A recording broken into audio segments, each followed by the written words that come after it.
Ang laki po ng budget ng House of Representatives, no? Nasa 30 plus billion. Kasi dapat natin malaman kung paano ginastos yung budget ng House. Nagpropose po ang House ng insertion na mas malaki pa doon sa original budget. I would like to reiterate that this is not an insertion. This was deliberated in the plenary.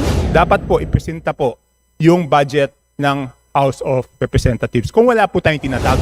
We are one with you, Representative Chanco, in Ma'am, you are one with pushing me, for but you are just transparency. you're circling around the question. So I want to know bakit ayaw natin i-pre-plenary yung budget ng House of Representatives po yung ating economic team, ang kanilang plans and programs at yung mga nagawa nila for the past. Pero nakita ko po yung schedule ng ating budget briefings sa pre-plenary. Wala po doon, hindi po nakaschedule yung House of Representatives.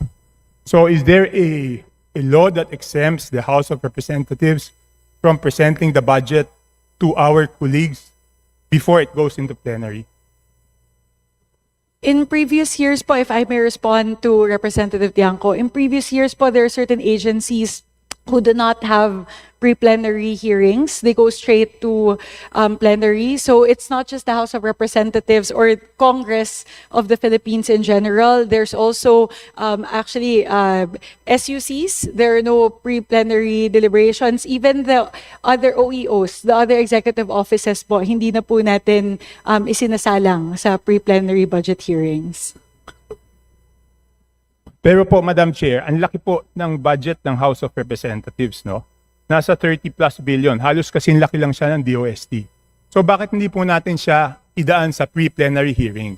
Kasi dapat natin malaman kung paano ginastos yung budget ng House noong 2025, paano ginagastos yung 2026, at ano po yung basihan ng 2027 budget proposal. At kadalasan, nagpropose po ang House ng insertion na mas malaki pa doon sa original budget.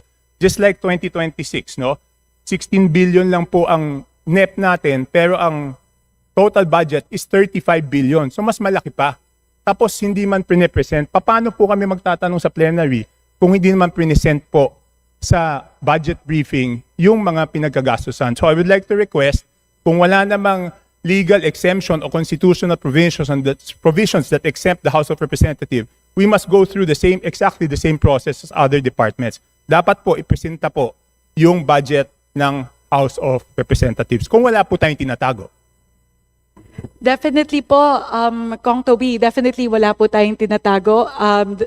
As was the case last year, when the budget of the House was presented during plenary, tinayuan po ng isa po sa ating mga vice chairpersons, si Vice Chair Maricar Zamora, tinayuan niya po yung budget ng Congress of the Philippines, and we opened the deliberations on that. But if the request of the Honorable Chanco is to do a pre-plenary for Congress, we will submit that to the for consideration of the House leadership, because usually naman po it's something like it's not just the Congress of the Philippines budget. As I mentioned before, there are a lot of OEOs na other executive offices na hindi na po natin dinadaan sa plenary. So we will definitely submit that for the consideration of the House leadership. Madam Chairman, why do we have to submit it? This is about transparency. This is about the budget of the House. May question na nga kung bakit MOOE natin by by certification. So bakit hindi natin ipakita kung paano ginastos? Yan lang naman ang tanong eh. Yes Again, or no? Yes po. We are one with you, Representative Chanco, in Ma'am, you are one with pushing me, for but you are just transparency. You're circling around the question. So I want to know bakit ayaw natin i-pre-plenary yung budget ng House of Representatives. Kong Toby, just to be very clear, we are not saying no. We are saying that this is not a decision that I can make right now. That is subject to the consideration of the House leadership. So again po, I am not saying no. Again, we've done so many reforms to promote transparency.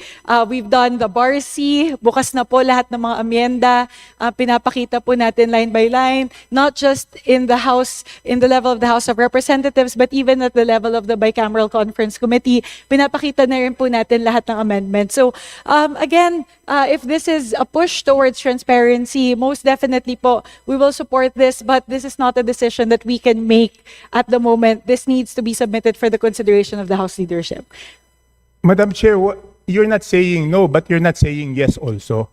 'Di ba? I mean, ano bang problema? What is the problem? Why don't we ask the House leadership? Nandyan man si Speaker, nandyan man si Madjo. Ba't di lang natin tanongin? Again po, I am unable to say yes or no to that question because it is not my decision to make.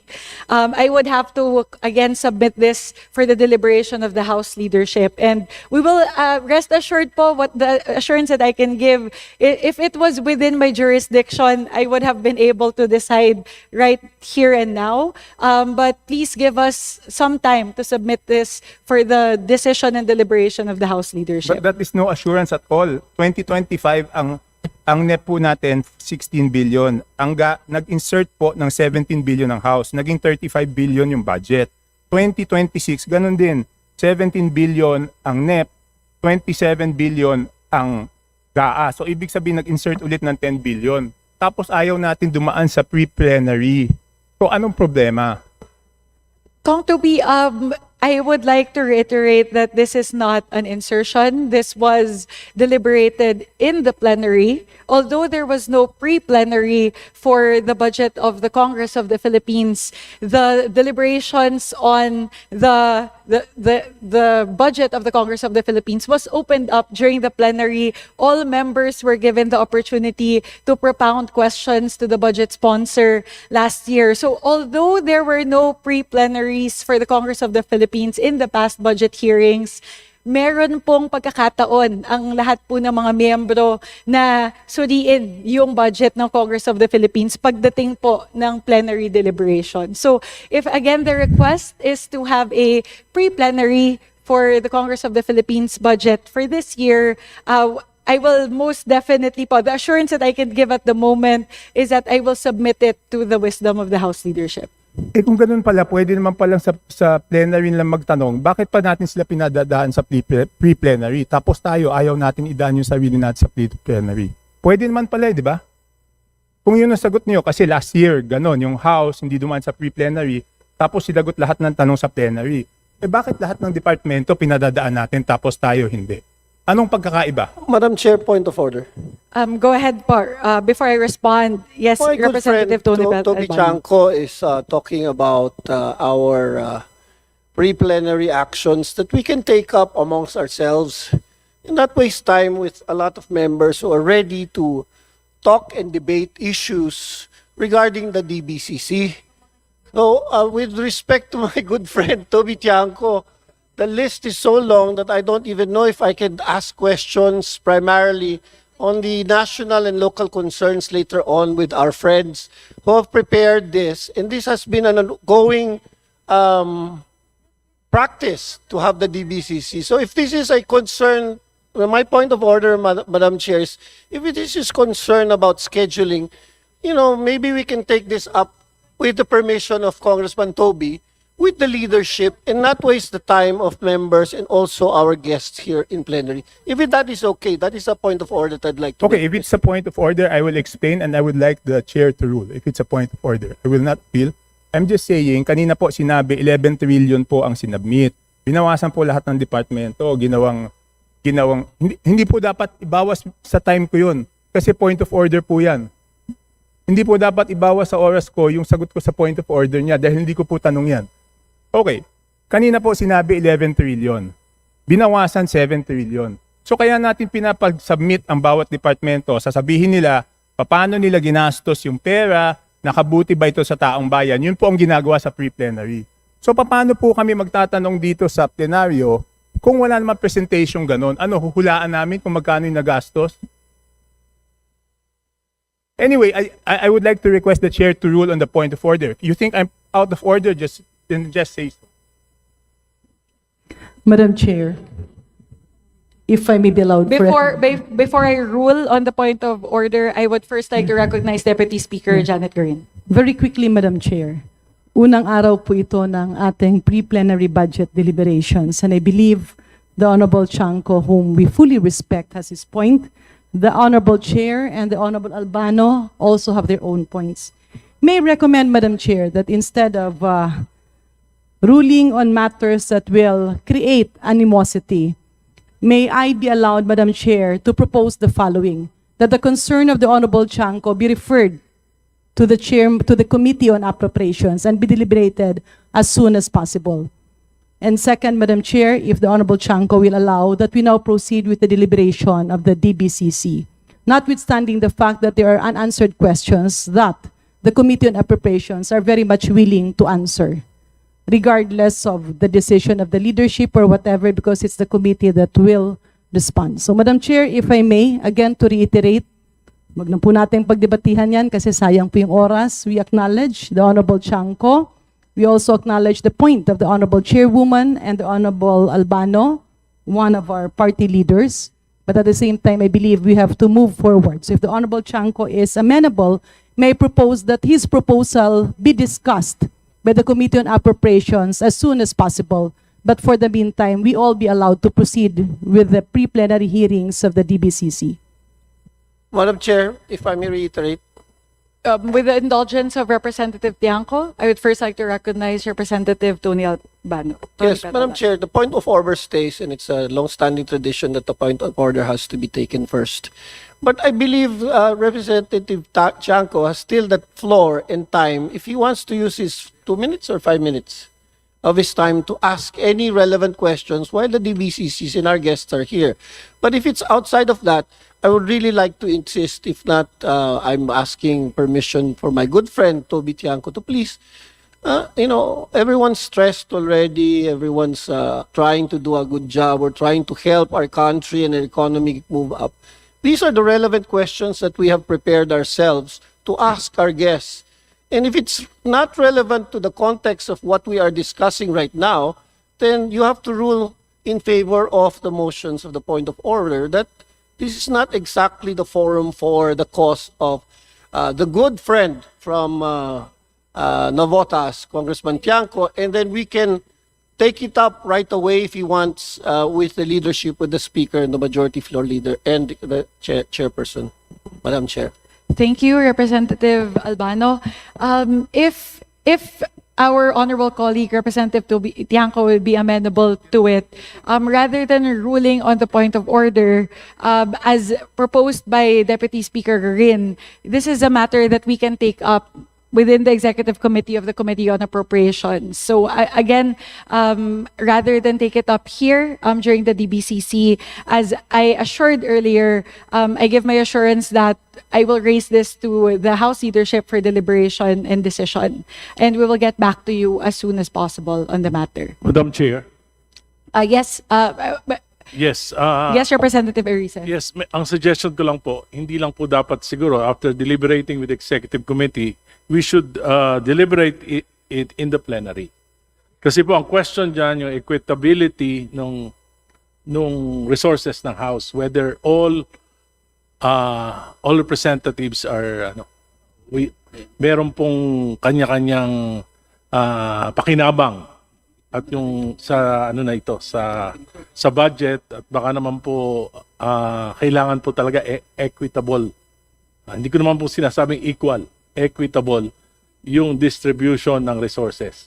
So hindi lang po ito concern ng committee, concern po ng buong plenaryo. Salamat po. Thank you, Representative Erice. Again, we acknowledge the point of the Honorable Erice and the Honorable Tiangco. And again, may I request for your kind indulgence to please give us time to raise it to the House leadership and within the Committee on, and also for the Committee on Appropriations to make the appropriate action on the matter. If with the kind indulgence of Representative Tiangco and Representative Erice. Madam Chair, the reason I brought it up today is para magkaroon ng time mag-prepare yung House. Anyway, please rule on the point of order of the Deputy.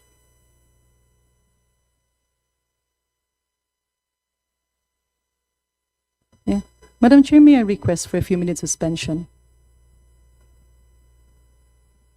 May I request for a few minutes suspension? Briefing is suspended. Briefing is resumed. Thank you, Madam Chair. May I be recognized? Yes, Representative Albano. In the fairness, so that we can move on, this is only a briefing anyway. I'd like to read on my motion of point of order so that we can move on and ask questions that are relevant for our society and for our district and for the national interest. Thank you, Madam Chair. Thank you very much, Representative Albano. With the point of order being withdrawn, may we now request the Honorable Tiangco to please proceed with other questions that you have for our agencies present here today. Okay. Thank you very much. Ito, Madam Chair, last year, kaya ko kailangan ulitin to. Last year ko po to tinanong. Nung third reading, and I even wrote you regarding this, no? Malaki po yung kontrobersya sa DPWH projects, no?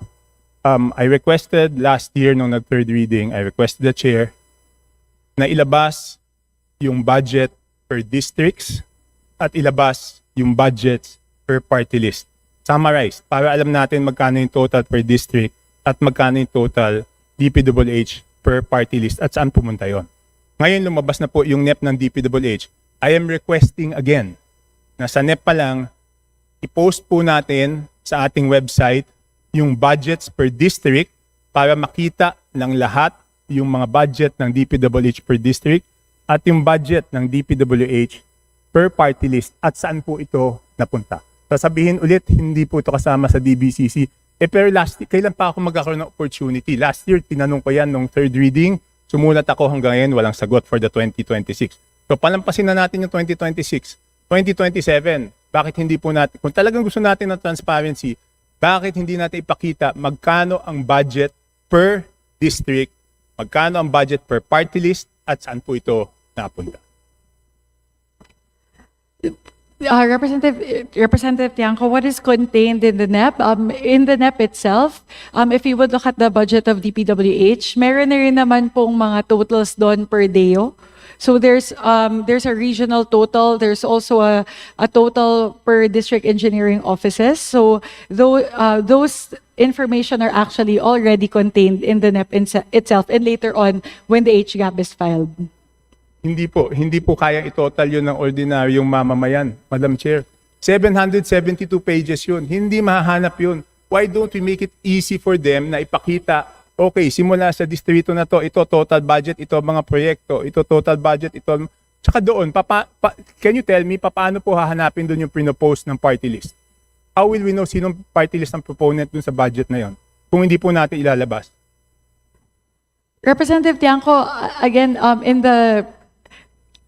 there are no proponents for the project. So if you would look at the HGAB and the NEP, you would see that there are totals per district engineering offices. So there is actually no way to us to be able to create a summary of what are proposed by party list members as opposed to district representatives because there are no such thing as Meron po yan, Madam Chair. Hindi naman tayo pinanganak ka. But again, po, the information that is being asked for, which would be the summary of the budget per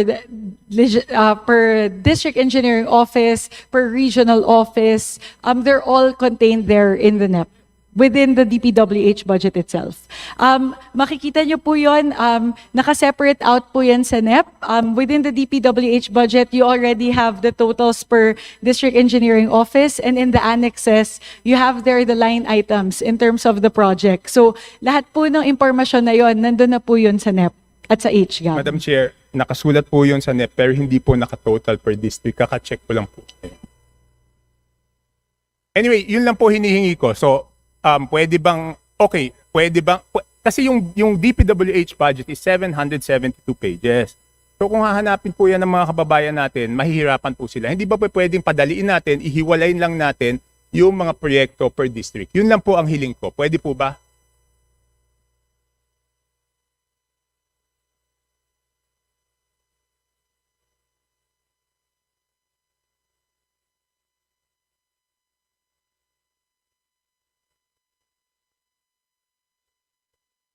May I defer for the answer, the expert on the matter, the Vice Chairperson of the Committee on Appropriations, defending the budget of the Department of Public Works and Highways, Representative Romeo Momo, to respond to the query of the Honorable Tiangco. Yes, Madam Chair, thank you. Ang totoo lang, in every DEO, mayroon tayong total budget and then mayroon ding naka-line ng mga projects, no? So, ang ibig sabihin siguro ni ni Honorable Chanco is yung mga nakalagay ng mga project ang ipa-scale natin, i-post natin. But yung projects na yun madaling hanapin sa mga DEOs, no? DEOs natin, in fact, sa mga accounts ng mga DEOs, yung mga yung Facebook accounts ng mga DEOs, nandoon naka-post yung ating mga projects.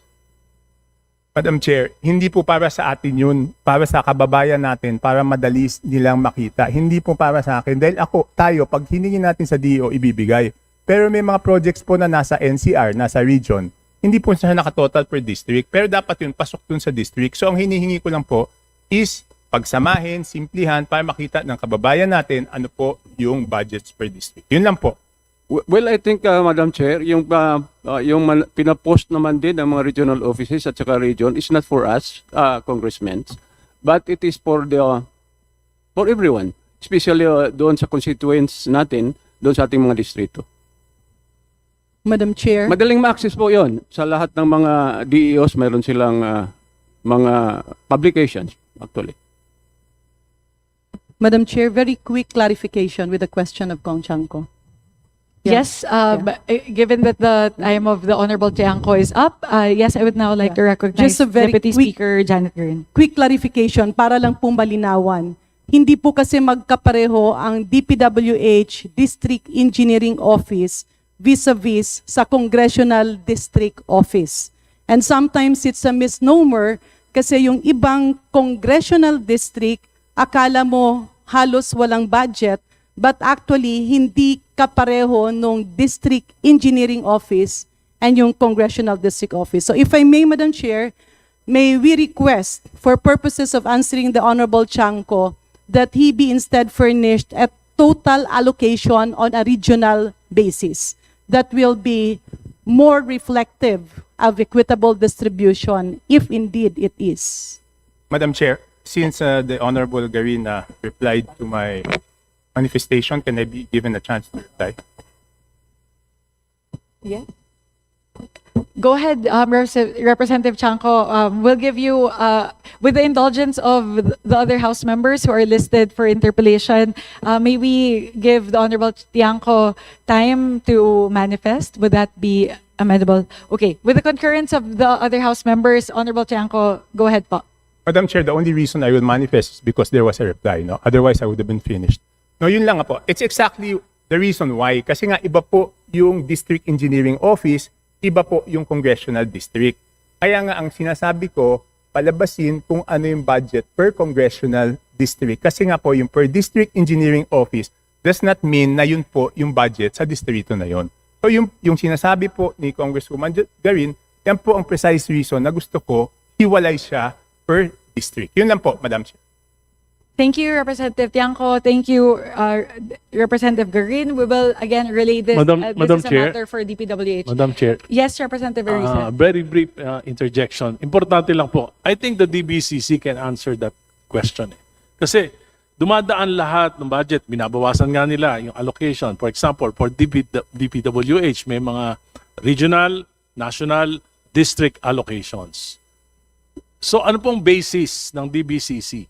Anong parameters in determining ano yung mga proyekto na importante in terms of need, in terms of population, in terms of land area? Ano po ba ang basis nitong mga allocations na ito per district, per region, at yung mga national projects? Meron po kayong parameters niyan? Okay, we'll allow Secretary Kim to respond very quickly, and then we'll move to our next interpellator from the majority. Go ahead, Sec Kim. Madam Chair, Your Honor, as to the evaluation metric used, well, number one po, as per our evaluation, ang natanggap po natin ng mga proposal mula sa DPWH ay naka-arrange according to the implementing unit, which are district engineering offices. So ito po yung ating ginamit sa pag-evaluate, gayon din po sa paglagay po at pagrekomenda ng amount na napunta po sa National Expenditure Program. If you're sick of the dust and the nasty smells, switch to the Pet Healer Tofu Cat Litter. It's totally eco-friendly, flushes down the toilet easily, and locks in odors instantly. Your cats and your nose will thank you. Check the link below. Are you planning a trip or need a reliable ride down south? Check out Tacloban Lady Car Rental. It's clean, well-maintained vehicles, smooth transactions, and hassle-free service to get you safely wherever you need to go in Leyte. So look them up on their official Facebook page at Tacloban Lady Car Rental. Again, it's Tacloban Lady Car Rental. Don't neglect your pearly whites. Drop by DRVR Dental Clinic, located right in the heart of Tondo, Manila. It's professional care, top-tier service, and a super friendly team to give you that confident, pain-free smile without breaking the bank. Take it from me because I personally did my teeth whitening with them. It's a dental clinic where beautiful smiles begin with gentle care. And for appointments, call 0993-952-4394. Again, that's 0993-952-4394. Before we wrap this up, guys, don't forget to check out my official merch over at DNotKnowEverything.com. Use the code D2026 on your first purchase to get an exclusive 10% discount. Again, it's D2026 for your first purchase, 10% discount. Now support the channel, rock the gear, and let's keep holding these people accountable. Until next time, guys, I'll see you in my next one. Goodbye.